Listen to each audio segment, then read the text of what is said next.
आज सकाळची सुरुवात झाली 6 वाजता. या एसी मधून बाहेर पडायची इच्छा तर नव्हती, पण निघावंच लागलं. फक्त 3 तासाची झोप घेतली. या कॉलेजवाल्यांना दुपारचा टाइम नाही ठेवतायत का? सकाळी कोण बोलवतंय एवढ्या सकाळी? खैर, मी आता रेडी व्हायला जाते. सॉरी फॉर दिस, माझी तब्येत खराब आहे. पण त्याहून जास्त हे की माझा हेअर ड्रायर चालायचा बंद झालाय. परत सकाळी सुरुवात माझी खराब झाली, तर ते सगळं जाऊ दे. आता मी थोडासा मेकअप करेन.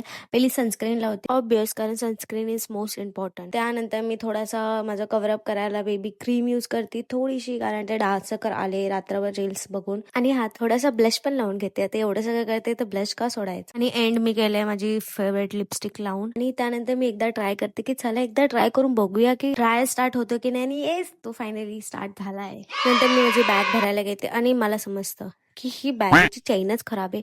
अरे काय चालू आहे माझ्यासोबत. नंतर मी याला इतके एफर्ट्स टाकून ट्राय करते आणि तरी पण ही नाही होत. तर मी याला फायनली गिव्ह अप करते आणि माझी दुसरी बॅग घेते. चला बघूया की मी माझ्या बॅगेत काय काय टाकते. तर फर्स्ट मोस्ट इम्पॉर्टंट गोष्टी येतात ते माझे लिपस्टिक, माझं कोम आणि माझी वॉटर बॉटल आणि ऑफकोर्स माझ्या मेडिसिन, कारण मला खूप जास्त ताप आहे. रुमाल, कारण एवढ्या गरमीमध्ये रुमाल तर इम्पॉर्टंट आहे. त्यानंतर येतं माझं आय कार्ड. सेकंड इम्पॉर्टंट गोष्टीमध्ये येतात माझी नोटबुक. इथे मला माहिती आहे मला खूप जास्त लेट होते, तरी पण माझे नखरे बघा, इतका टाइमपास करत निघते. जर तुम्हाला हा व्लॉग आवडलाय तर लाईक, शेअर, सबस्क्राईब करा.